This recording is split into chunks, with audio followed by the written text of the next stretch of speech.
Welcome to another episode of Me and My Health Up. I'm your host, Anthony Hartcher. I'm a clinical nutritionist and lifestyle medicine specialist. Health Up seeks to enhance and inspire and enlighten the well-being of others.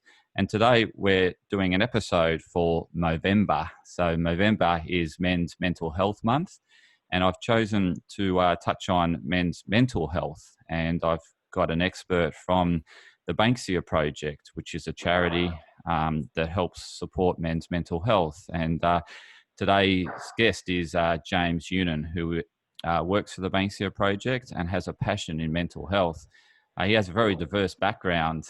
He's a civil engineer and did some time with the Defence Force, and over the years has really been very passionate about mental health, and has sort of taken him on a tangent away from civil engineering and working in that industry to really getting into men's health in terms of he did a Cert 4 in personal training and was aspiring to become a nutritionist, but decided to really focus on mental health. And he's arrived at the Banksia Project, but I'll certainly hand it over to James to share more about his story. How are you, James? I'm great. Thank you for having me, Anthony. It's great to be here, and it's great to chat to you. And I'd love to jump in straight away and just clear up a few things. So I never actually worked for the Department of Defence, or I never was part of the Department of Defence. I was a contractor to them, working on a lot of construction projects. And yeah, I guess that's just something I wanted to clarify of that intro. But otherwise, yeah, being called an expert is such a new thing for me. So that's great to hear. But I have got my accreditation. I've got my Cert 4 in mental health as well at the moment, which is a great thing to have.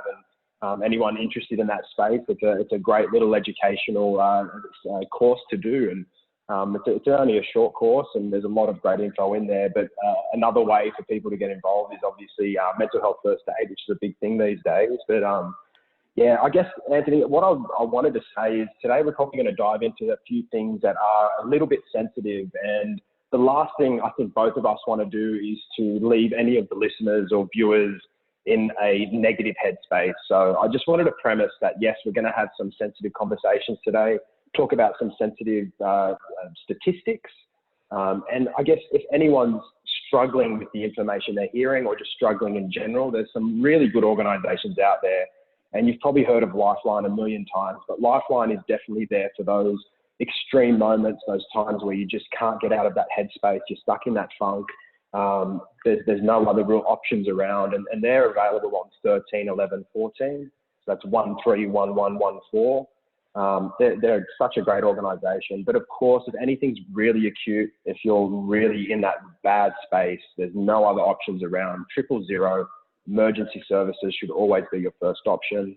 But of course, many great organisations out there. The Suicide Callback Service, Beyond Blue, Are You OK? The Men's Line Australia, the Banksia Project, really good organisations out there. Maybe just calling a friend, calling somebody who's close to you who you can trust, but not sitting with that negativity, not sitting with that darkness, trying to reach out and connect with others. So that's just what I wanted to premise our conversation on. And I guess I'll put it back to you to say where we want to kick off from. Yeah, so I'm really interested, James, in understanding your journey and how you've arrived at, this passion for men's mental health. So yeah, if you could just share your story and how you've arrived to where you are today, that would be great. Yeah, so as you said, I do have a very diverse background. I'm probably a classic overachiever, so I like to really pursue things to the full extent that I can of my capacity. So I started fresh out of school and studied a Bachelor of Civil Engineering at Sydney University. I think I knew pretty early on in my degree that it wasn't right for me. It was very, very theoretically based, a lot of mathematics and physics, which I love, but in that sort of mindset of design, it didn't really hit with me. So I did get into a different field when I left university. I got into project management. So it still sort of had that relationship with the civil engineering. But I identified as more of a people person. I wanted to talk to people, build relationships. So project management gave me that ability. But being in the corporate world, I did notice that it wasn't real. It wasn't real life. You speak in code, and you sort of, you're not yourself. You're putting on a mask when you go into work, and you're almost faking the identity of that project manager. And it just didn't feel like me. It wasn't who I was when I woke up. It wasn't who I was when I went back home. And I struggled with that for a long time, and just identifying who I really am and what it is to make my wheels turn and to make me happy. So from there, I guess I started to look around at different options, but I was sort of hit with my own events and extreme events, and a person who was very close to me having a suicide attempt, and then that suicide attempt turned into multiple suicide attempts, and that really put me in a place of struggle where I wasn't myself when I was at work, and then when I was at home, I became this different person where I wasn't able to be myself, because all of myself was pouring into this person to try and help them, to try and even recover myself so I can be that support person. So I was left in a bit of a space where all my life it was almost like, if something's wrong, just suck it up and keep moving forward. If you're feeling down, it's not good enough. You just have to do whatever it takes to keep moving forward. And what I realized quite quickly was, no, if you're feeling down, sometimes you can't function. If you're feeling down, sometimes the world has to stop. And that was new to me. I had not known of that before. I had definitely, looking back, had gone through moments of my life where I struggled with my own mental health, but it was almost like put it on the back burner and keep moving forward. But this, because it was someone who was so close to me, just made me stop everything and really reanalyze what is life, what is my life, what am I doing? And that's where my journey with mental health really began, and trying to understand what it is, what was impacting this person, what I could do to better help them. One of the biggest feelings that I experienced in that time was helplessness, the helplessness of not being able to support them, wanting to pour everything I have into them, but just it wasn't resonating correctly. It wasn't the right words. It wasn't the right things to do. Loving too much, almost over loving. So that was a big struggle.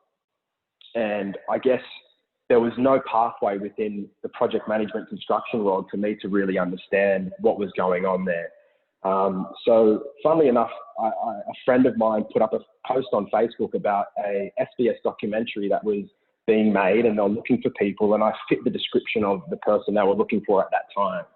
And the series was called How Mad Are You? It was a 2-part series where they took 10 Australians, 5 of which had a pre-diagnosis of a mental illness and 5 which didn't have a diagnosis, put us all together and subjected us to different experiments, different tests, different activities, and analysed us, and then gave that footage to a panel of mental health experts who tried to review the footage and suggest who had a diagnosis and who didn't.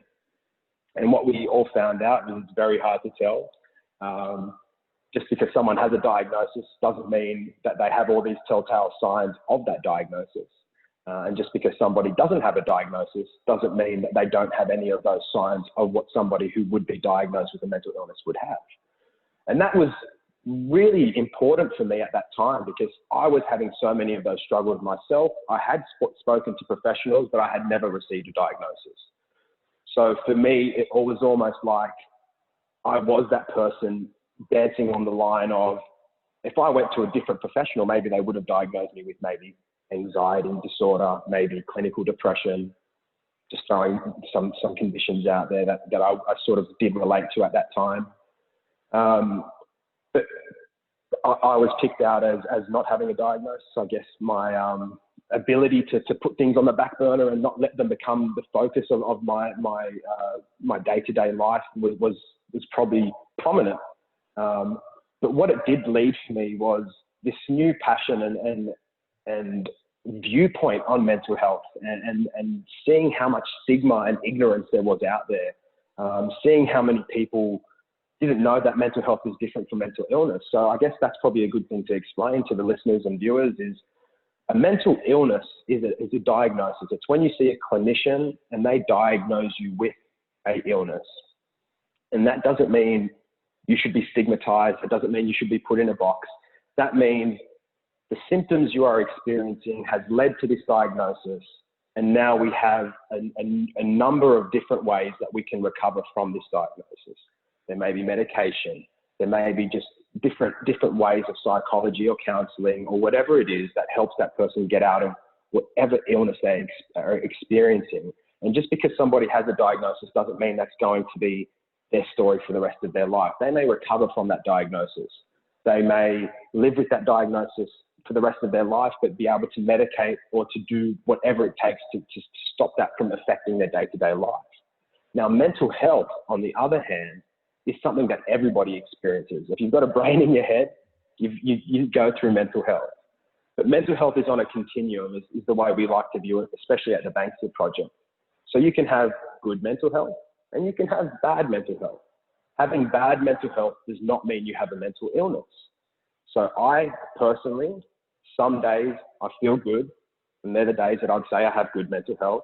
Other days I wake up and I can't walk out of the house. I'm just in a funk and just need to have a personal day, need to go to the gym, get out in the sun, go for a walk, whatever it takes to get out of that funk and reset for the next day. And that's absolutely okay. And that's where the stigma starts to come in. Just because one day I'm feeling really down and depressed doesn't mean I have depression. If I wake up and I have a big exam or a big event coming on, maybe this podcast, and I feel anxiety, I feel nerves, doesn't mean I have anxiety disorder. It just means I am struggling with my mental health on that day. And I think speaking about it, getting that message out to people is what I really wanted to do. And I felt that somebody from a construction background who probably doesn't fit that stereotype of what it is to be in the mental health industry or the counseling psychology world, which is interestingly a very female-dominated space. I thought this would be a great opportunity for me to get out there and sort of break that stigma, break that identity that people put towards what is a mental illness, what is mental health, what are the people that talk about this sort of stuff. And it's a beautiful thing to see because the industry is flourishing at the moment and there are a lot of great men doing a lot of good things in this space. And my colleague, Jack Jones, is one of those people. And he is the person who really drew me towards the Banksia Project. But a few steps back from getting into the Banksia Project, I jumped out of the construction game. And I think I sort of went back to part-time and I started to study a certificate 4 in fitness, which is to become a personal trainer. And I was working in the PT industry and had a number of clients. And what I soon found was the training was all good, the nutrition side was all good, but it was those conversations that really resonated with me and my clients. And diving into things like, how do you feel? And it's not just, I'm good, how are you? It's, I'm not doing too well today. Okay, so why aren't you feeling well? What is going on? Asking those follow-up questions, digging deeper with my clients. And what I soon found out is they were opening up to me in ways that they were surprised of. They hadn't had anyone ask that follow-up question. They hadn't anyone dig deeper. They hadn't had anyone say or hear them say, I'm good, and then say, hold on, you don't look good. You're not training well. Something's off. What is actually going on? And that surprised them so much. And it resonated with me so much. And it was a catalyst for me to have those deeper conversations and to talk about mental health and reaching out and even getting those referrals on to speaking to clinical professionals in this space. And that really sparked another fire in me. So as you stated in the intro, it was around this time as well that I discovered gut bacteria and gut health. And that's what really triggered that mindset for me of wanting to get into the nutrition world or the dietitian world. But I found out based on my background, I needed to go back into uni for an undergrad and then do another degree after the undergrad. I was just like, I want to do it faster. I was a bit impatient. And I'm so like impressed by your ability to go back and get stuck in and do it the correct way. It's something that I wasn't able to do, but thankfully in a sense, because I have fallen in love with mental health.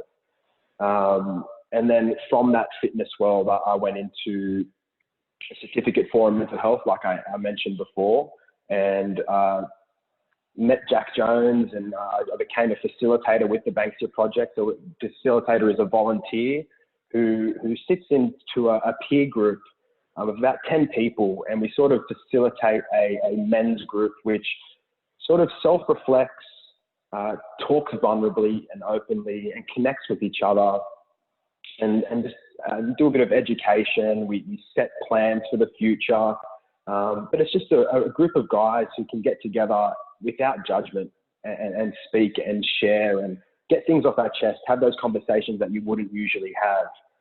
And that's where my mind was blown. I was like, wow, it is okay. And these people who were accepting of me and accepting of all these issues that I had, and sharing their issues, and making me realize none of this should be taboo. None of this should be scary, or none of this should be anxiety provoking. It's so normal. It's so normal to struggle. It's so normal to suffer and to go through hard times, and to one day be good and one day be bad. It's so normal. And the problem with it is that we don't talk about it enough. The problem with it is people are so quick to save face. They're so quick to want to show strength, and they're so quick to want to have the photo on their social media that gets the most likes without no blemishes, just a perfect image. And that's not what we really are. My hair looks a bit silly. I've got grey hairs. My beard's not even. I've got a little bit too much fat in some areas. Whatever it is, and that's just talking about physical things. Then maybe I'm talking too much. Maybe I'm stuttering. Maybe I'm doing all this. But that's okay, because that's who I am. That's what makes me me. And that's what makes us the individuals. But beyond the individual, we are a collective. We are the human race. We are all one. We are together. And that's what the Banksia Project does. It brings people together, and it allows us to make these connections with each other that you wouldn't do in normal life. With my group of men that I talk to once a month, I share things that I don't even share with my best friend. I share things that I don't share with my girlfriend. I get these things off my chest, and I think of these taboo, weird things in my head. And as soon as they come out of my mouth, and as soon as I look around at the table and I see people just accept it as, that's fine, it's like, what was I worried about? What was getting me offside? Why was I so concerned? And what was I thinking that was so negative in that space? And it just becomes normal. It just becomes, this is okay. This is life. Life has its ups and downs, its ebbs and flows, its valleys and its mountains. And that is life. That is what we are. And we're all going through it. And to pretend we're not isn't okay. That's what's not okay, is to fake it, to put on that mask every day and not be your true self, not have those authentic connections, not being vulnerable. And it's hard these days. And I am concerned about the next generation purely because of this social media world, purely because, yeah, there's just so much saving face. There's so many things that are built up in our society which make us all want to be this figure of perfection, and that's not what we are. But I believe we can be together. And I think that's probably where the future holds, is breaking down that individual, it's all about me, and taking it into, it's all about us together. We're stronger together than we are alone.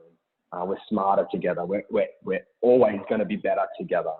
And I think that's probably, I don't know, I've gone on a million tangents, but that's sort of how I have arrived at the Banksia Project. So I started volunteering, and I was a part of the group for about 8 to 10 months before Jack Jones sort of recognized that I wasn't only the facilitator and the volunteer. I was trying to step up and do as much as I could. I really wanted to learn and to experience as much as I could in the space. And I was putting my hand up for all the extra curriculum, all the extra activities, and eventually Jack recognized that, and he brought me on to be his left side man. And now we bounce ideas off each other. I help him write grants. He helps me with my work as well. And we just sort of have become this team, and hopefully we can continue to go into the future and develop a a group of people who are obsessed about mental health and obsessed about improving the lives of others and obsessed with ensuring people don't suffer the way we suffered and don't make the mistakes we made. Because if we're making mistakes and not learning from them and not sharing that information, then others are going to be subject to making those same mistakes. And that's not what it should be about. We should be learning and progressing and building and growing.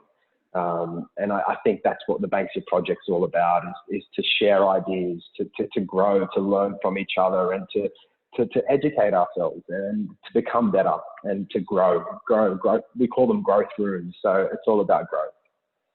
I'll throw it back to you, Anthony. Sorry, mate. You're I right. could talk forever. I'm sure the listeners can sense your passion for men's mental health, and that's what comes across. So I really liked your points around, accepting yourself as to who you are. What those little things about you are unique to you, and really, loving yourself for who you are, what you do. And then, with that self-acceptance, you can, then go out and be authentic about who you are. And then you have that real congruence about who you are, and being open and vulnerable. So I really love that point, all those couple of points. And then that third point, which was around, giving of oneself to, help create a better society. And we can only do that by better gelling together, understanding one another, and really understanding what's getting someone down in order to help pick them up. And so, you brought up some terrific points, James. So thank you. I'm really keen to find out, because you're so involved with men's mental health, and you must hear some horrific stories and some challenges that other men are facing. How do you take care of yourself in relation to your mental health? Because, as you said at the start, it's a continuum, and, everyone's going to go through good days and bad days. So I really want to, for you to share with the listeners as to what you do to take care of yourself and your mental health. Amazing question. First and foremost, it's connection. It's that I'm not going through this alone, and I should never have to feel like I'm going through something alone.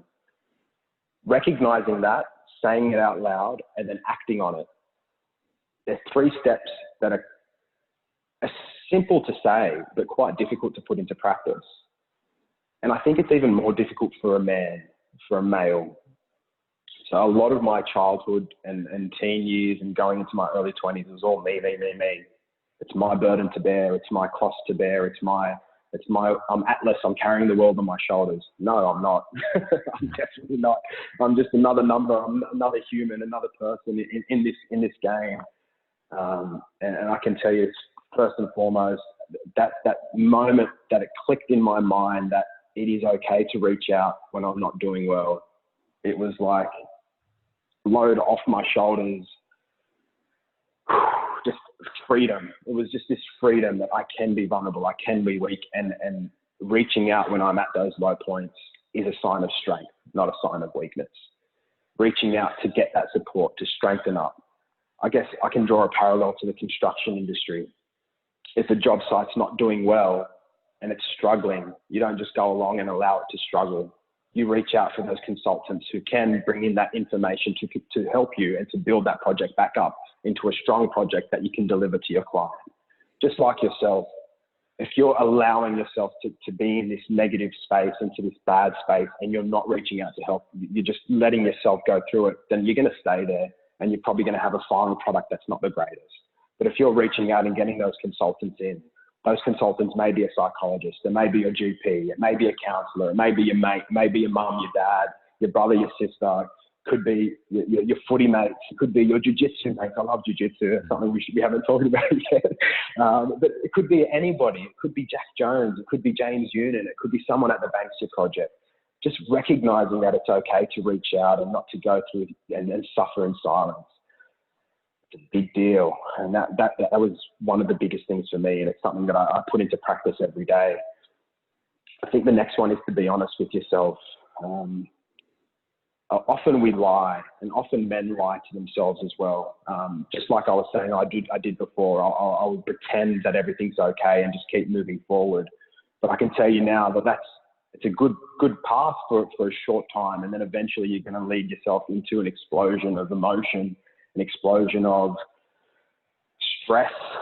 It may leak into your physical health, and it's not a good path to take. So being honest with how you're feeling, not pushing your feelings down and disregarding them, but building and allowing yourself to feel what you're going through and to go through it. Life's not always easy. Sometimes it's difficult, and that's okay. Going through those difficult times, feeling those emotions, going through what you're going through, it's a big part of healing. And you can't not heal. If you don't heal, then that wound is going to be bleeding inside of you forever. And we're talking about an emotional wound, a mental wound. If something has gone wrong, if someone close to you has tried to take their own life, if you personally have gone through quite a traumatic incident, talking about it and admitting that is impacting your day-to-day life is very important. And then again, going back to the connection, reaching out for that support. Speaking to others about how you feel. Professionals, peers, whoever it is, it's just, we need to do it, and we need to do more about it. And I guess in this space, I just wanted to say as well, if your GP is giving you bad information or information that you don't want to hear, find another GP. You're not married to the bloke or the woman. Find someone else. Don't settle for the first option. And that goes for counselors, it goes for psychologists, psychiatrists, whatever it is. We are in a world of surplus where there are so many options around. If someone is listed as the #1 doctor, doesn't mean they're the #1 doctor for you, and that's okay. So use your options, look around, don't settle for second best. And then I guess there's so many other things. Physical health, drinking water, getting out and seeing the sun, getting that vitamin D. I'm a big believer in physical exhaustion, and it's for mental health. So this is all related to mental health. I just wanted to relay that. Getting yourself into a space where your body is just spent, you have burnt all your energy. There's something beautiful about it with your mindset. You just feel free. You feel like you can think easier. Your ideas are clearer. There's so much more clarity. It's something that I talk about a lot in my social feeds, but it's like talking about Brazilian Jiu Jitsu. If I have a Brazilian Jiu Jitsu class where I am absolutely, like, I can't get enough oxygen in at the end of class, I'm gassed, I'm so tired. It's those moments where I feel most me. It's where all the information in my head starts to get processed correctly. It's where that work meeting that I've been stressing about doesn't have that same significance anymore. It's not a big deal, because I don't know. I wish I could jump and give you more reasons why it is, but I don't really know the science behind it. I just know for me, it is phenomenal and it works. And getting physical every day is something I try and do. I have my off days. I don't do it every day, but most days I'm getting into the gym, getting out into the sun, or even just doing my push-ups and body squats in my bedroom, whatever it takes to just get physical, get the blood pumping. I spoke about gut health a little bit earlier, and I think that's a big deal. So I did a test with a group called Younan, which they check out what's going on in your gut, and they give you a bit of feedback, and that was massive for me. So I learned a lot of things about myself and all science-based results, and found out I was eating some foods that probably weren't great for me. But it is a space that there is a lot of confusion for me, and maybe something we can chat about a bit later on is about what is the right diet to do. There's so many mixed messages coming at us in the general population, and people who aren't in that space about what is the best diet. There's the carnivore diet these days, and there's the vegan, plant-based. There's so many out there. But to keep going, breath work, breathing, this is massive, and it's something that I learned through Brazilian Jiu Jitsu. So there's a guy out there called Wim Hof, and if you haven't heard about Wim Hof, give him a Google and watch some of his videos. He's the character, he's hilarious, he has a bunch of Guinness World Records, but what he's done is he's researched a lot of the ancient tribes and what they do with breathing. And he's gone all around the world and interviewed different places and different people, different cultures. And he's come up with his own formula of breathing and breath work. But breathing and being able to control your own body is something that so many people don't do. We have this vehicle, we have this machine that is in our control every day, and we don't control it sometimes. We let it control us. But getting your breath work down, I can put myself into these trances. I can put myself into these spaces where I'm seeing these visions and colors and these amazing feelings going through my body. And it's just through breathing, and it's quite phenomenal. But then going further than that, if there's stress, if I'm feeling heightened anxiety, stopping and taking 3 deep breaths, which sounds so simple, can completely change my mind frame, can completely change my energy, can completely change my heart rate, can completely change everything that I'm going through. So going back to breath, it's something that I get triggered as a thought in my head all the time when I'm struggling, is just breathe. So breath work is massive. I'm a big fan of cliches. So I think like everything in moderation, you are what you eat. I love those sort of sayings. So I do believe in those. I know you would know better than anyone. Sugar is dangerous. Sugar should be viewed as any other drug out there that we all warn our kids about, but for whatever reason we feed our kids sugar. So I think that acknowledgement and learning for the general population is important. And unfortunately, I don't think it's going to come from the big conglomerates and big companies who are pushing those products. So it's got to come from the grassroots up. And then music, dancing. Someone in the Banksia Project community shared this unbelievable saying, and I won't be able to say the saying correctly, but it was just asking the question. It's from an ancient tribe, and it's, when is the last time you danced? When is the last time you lost yourself to music? And that, for me, when I read it at that time, I was going through a few weeks of a quite low emotion, and it resonated so strongly with me because I actually had to think back over those 2 weeks, and I hadn't been listening to as much music. I hadn't been allowing the music to flow through me. I know a lot of us put our headphones in and listen to music, but are we actually listening? So I like to say, dance like nobody's watching. Another cliche thing to say, but there's something about being silly and just allowing yourself to be free and childish that is so important, and we've lost it as adults. So I like to just whack on my favorite song. Like I'm a sucker for Freddie, so I listen to Queen all the time. But there's so many other amazing artists out there, and just allowing yourself to move to the music, to be free, to be silly, to not fear that judgment of other people around you, and just be yourself and embrace life. It's just, we're too fixated on the silly things, the commercialized things. Sorry, Anthony, jump in. Otherwise I'll keep talking all day. It was just reiterating exactly what you're saying. It's letting go and being yourself, and being authentic, and, dance, music really does that to us. When we, as you say, dance like nobody's watching, it's what's going on inside. And then when we dance like nobody's watching, we're actually just showing the world how we're feeling inside. And so it is really it's an expression of what's going on inside. And it's true. It's ultimate freedom is when we're expressing what's inside to the rest of the world. And that goes back to your earlier points about you mentioned one of the most important things for mental health is that thing of connection, and being honest with yourself and not lying to yourself, not covering up, not putting that mask on. It's letting go of that mask, letting go of the facade or the avatar that you're trying to create on social media, and just being you and expressing you. So I really like how, everything you're saying is really tying in with, your earlier points and just, the things you're sharing are very accessible to everyone out there. So, everyone can turn on their favorite music and have a dance and have a sing, and, people can go to breath at any time throughout the day.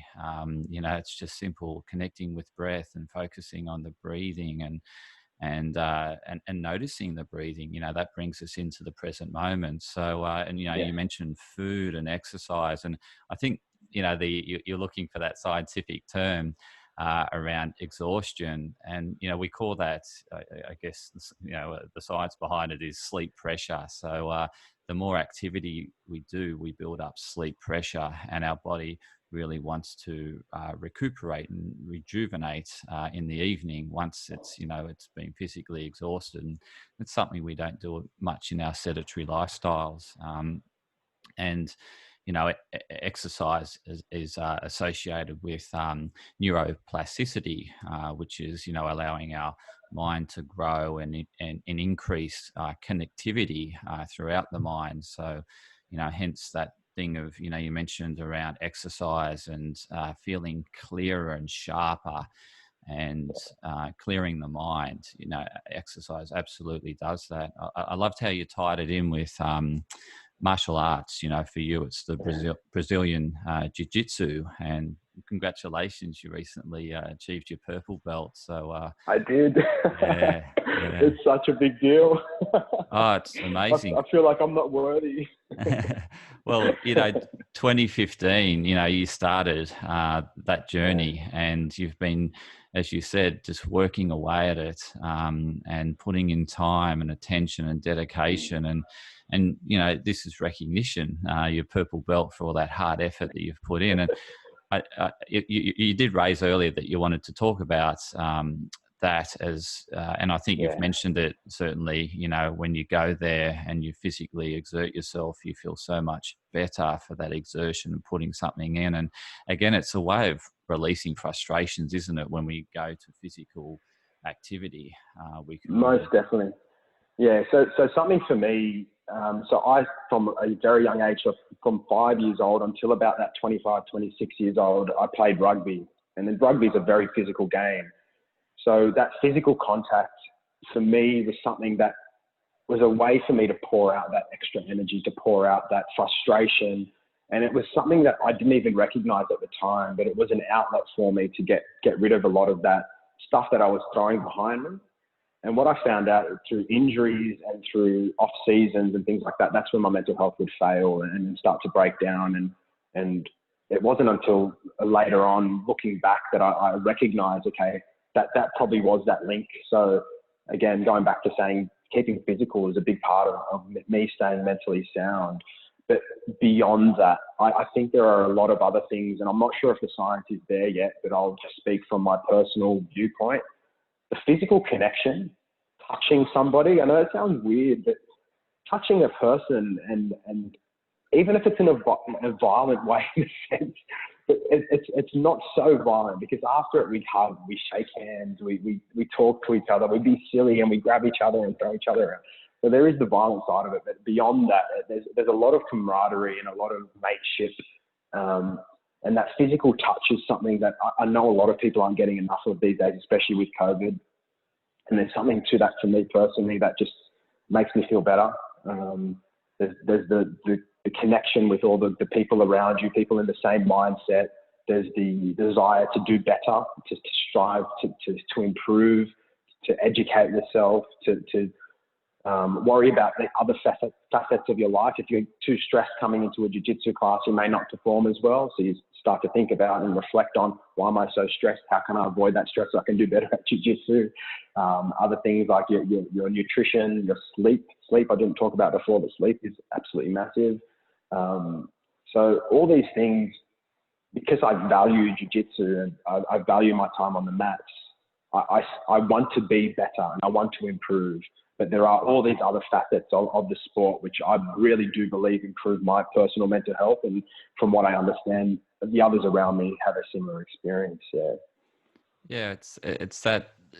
I mean, every session you're focusing on that incremental improvement. So there's that element of growth that you mentioned at the start of the talk that's so important for us as humans. We need to experience us living a life of purpose. And I think, that incremental improvement makes us feel like we're moving towards something, we're accomplishing something. And it's, even though it may be small, it's still that feeling of growth and accomplishment. And that earlier point you just brought up in relation to connection, it releases oxytocin, and oxytocin makes us feel connected. And that's, back to your very first point about, we need to connect more, we need to interact more, we need to share what's going on.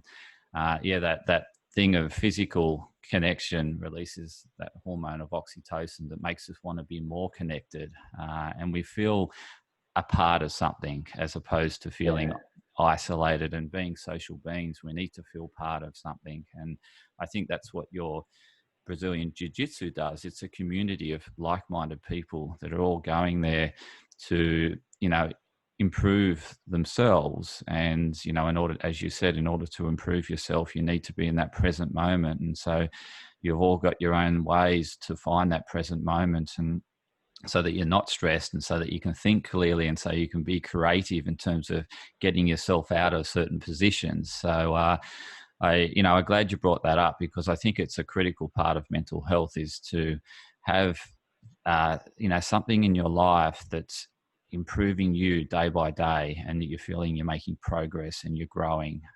It's, as you said, it's that safe space that you go to. And if you're feeling down, that community will lift you up, and that the sport itself will also clear your mind and help bring you out of that.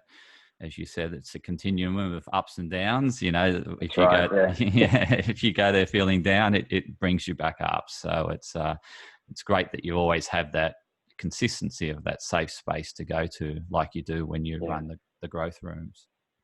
Definitely. And to bring the parallel to the growth room, is a part of every session. The way we end it is to make ourselves accountable to the group in ways we are going to grow and progress in our future. So the beginning of a session begins with something that we call the wheel of life, which is a reflection on different elements of our life.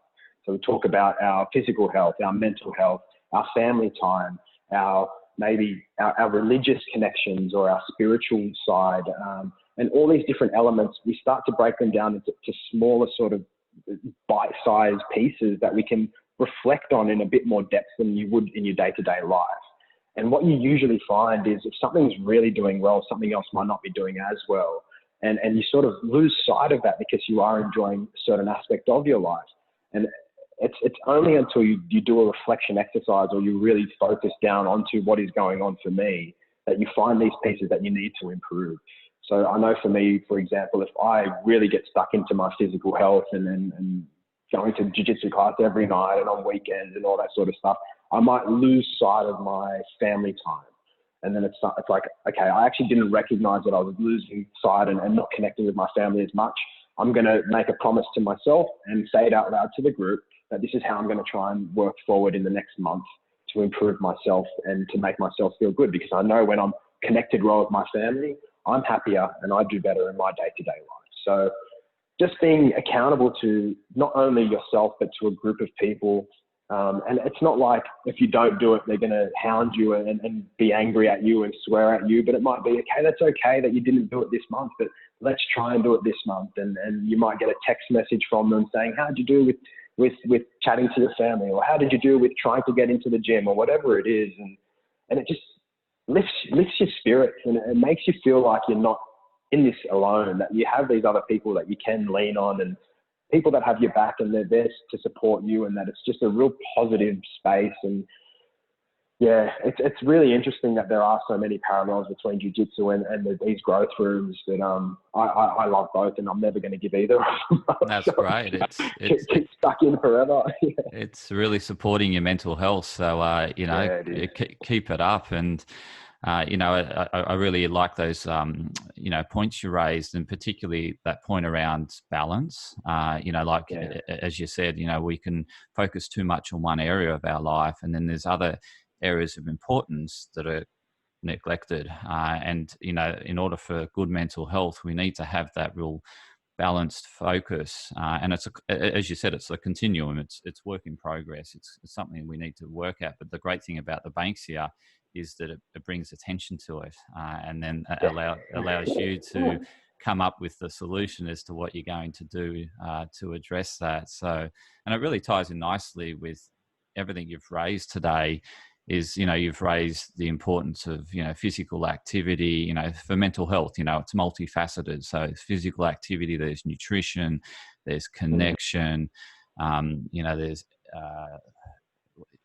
presence, being, at your areas of mindfulness, whether it be going to breath, going to dance, going to music, so you've brought up so many of these key areas that are essential for good mental health. And you tie it all in together by assessing yourself as to how you're going in those areas and where you're putting your energies and where's lacking, and what area do you need to put more energy, and what activity you're going to do to make that happen. So thanks James for sharing that tip around balance, and keeping that focus on making sure your life is in balance, because if it's not, that's where you're going to things are going to become unstuck essentially.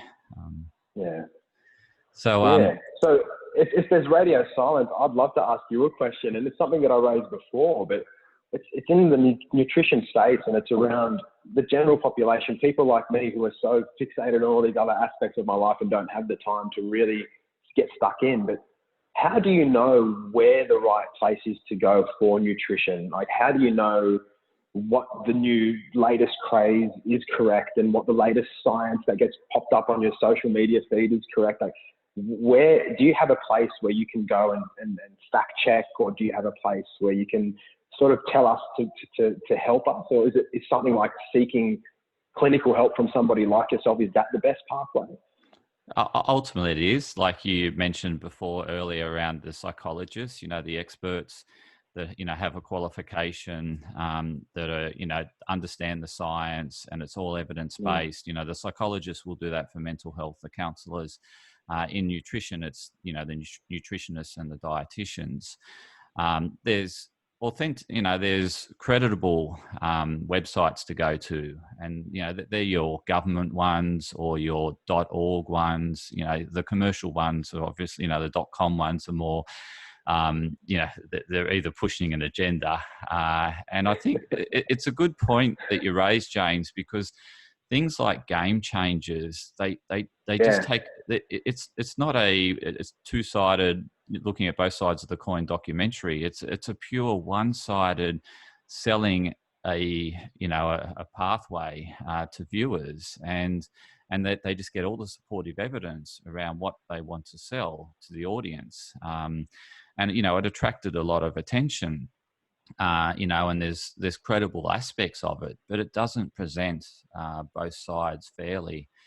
And I think that adds to the confusion of what's out there and people just thinking, well, it's all intermittent fasting. Oh, that's the game changing thing, or it's, veganism, or it's, vegetarianism.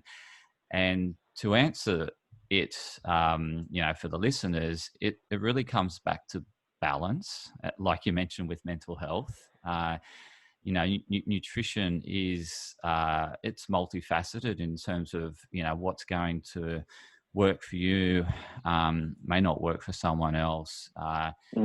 There's mental health will affect your nutritional choices. So if you're not in the right headspace, then you won't make the best choices. If you're more stressed, you're going to go towards more of those comfort foods, and they're probably not going to serve you. So it's not so-called dieting. It's really coming up with a well-balanced diet that works for you. And as you said earlier, you had your gut tested, and the microbiome was, examined for you, and you got a picture as to, how you can better balance the microbiome to support your mental health, to support your physical health. And that microbiome is completely unique to the individual, like genetics are. And so there's not really a one size fits all when it comes to nutrition. It needs to be individual. It needs to be coming from a credible source. It needs to take that balanced view. And so they're probably the key areas around nutrition that are important for the individual. and it's very hard to be specific because everyone's different. But that's unreal, because that draws parallel going back into the mental health space with sort of your own sort of things that you're going through, that just because somebody else who's got the exact same symptoms of you and is going through almost an identical situation, the pathways to better yourself and to find that wellness may not be the same. Yeah. And it is very individual, and it can vary. So, and that's absolutely okay. And I'm sure that's a similar message you give to your clients. Well, absolutely. And it's tailoring it to them, their genetics, their microbiome, the lifestyle that they want to live, because everyone aspires for something different, in terms of what they connect with around their purpose. It's completely individualized. Yeah. Not everyone's living the same purpose. So and that's hence why I guess their pathway to supporting them, and again, it's a continuum. Health, mental health, nutrition is a continuum. It's not a straightforward linear journey. There'll be a sort of ups and downs, and so there's lots of parallels to draw between mental health and nutrition. It's life. Yeah, definitely. Yeah. So James, I really appreciate you putting aside the time to coming on the show and sharing with the listeners as to your expertise around mental health, what's worked for you, what the Banksia Project's all about and how it can support others. And there's going to be listeners out there that have really connected with what you've had to say today. And so I really wanted to ask you as to how listeners can best connect with you and how they can best connect with the Banksia Project. Most definitely, yeah. So me personally, I'm on socials, but it's not too exciting on there. So the Banksia Project probably is a better place to go. And they're on Facebook, they're on Instagram, they're on LinkedIn, they're all the social platforms. But our website is thebanksiaproject.org.au. And once you're on that website, there's so much information. But if you're interested in becoming part of the growth room, there's a little registration button to press, and just register as a participant. And either myself or Jack will get in contact with you, and we'll get you into one of those growth rooms as soon as possible. And just to jump in again and just relay what we're all about. So we're all about that early intervention into mental health. We're trying to get people to talk about it, to be a part of the community where it is okay to have these discussions and to be vulnerable and to be open and to make these connections prior to getting down into that diagnosis or getting down into that acute stage where everything is falling down around you. We really want people to be proactive, get involved, really look after themselves, just like you would go to the gym, or you'd go and ensure that you're not eating too many bad foods. You really need to look out for your mental health. And this is one way which will give you a lot of other tools and tips into the other aspects of your life as well. And of course, we have clinical supervision for all of the things we do. So if anyone ever has an issue, or that there's something that's triggering for them personally, we can refer them on to a clinical professional, either a psychologist, psychiatrist, or get them to see a GP, whatever it is at the time, or maybe it is to get them into the emergency services immediately. So we have that training, we have those people on standby, and all of our programs as well have been designed by mental health professionals. So everything's in line. It's just about getting the right people involved and connecting, and to be open, and to not be scared of this space, because it's where the future's leading us. There's so many organizations in this space now, and we're just one of them. But we really think, and all the data that we're getting back is showing that if you're looking to improve that quality of life, if you're looking to feel happiness and to connect with others around you, then something like the Banksia Project's Growth Room program is perfect for that. But I do say to everyone, just if it's not us, just connect with somebody. Just don't suffer alone. Don't suffer in silence. There are so many great people out there who are ready to talk to you, who are ready to listen without judgment. And they're the people you need to connect with. Get rid of all those negative people who are going to judge you. Get rid of all those negative people who are going to pull you down and slow you down in progressing in your life. You don't need them. you need people like me, you need people like Anthony around you who are just going to lift you up and make you into a better person. So the Banksia Project, we say connect, support and thrive. The banksiaproject.org.au. I'm James. I've been so happy to be here, Anthony. Thank you so much for having me, mate.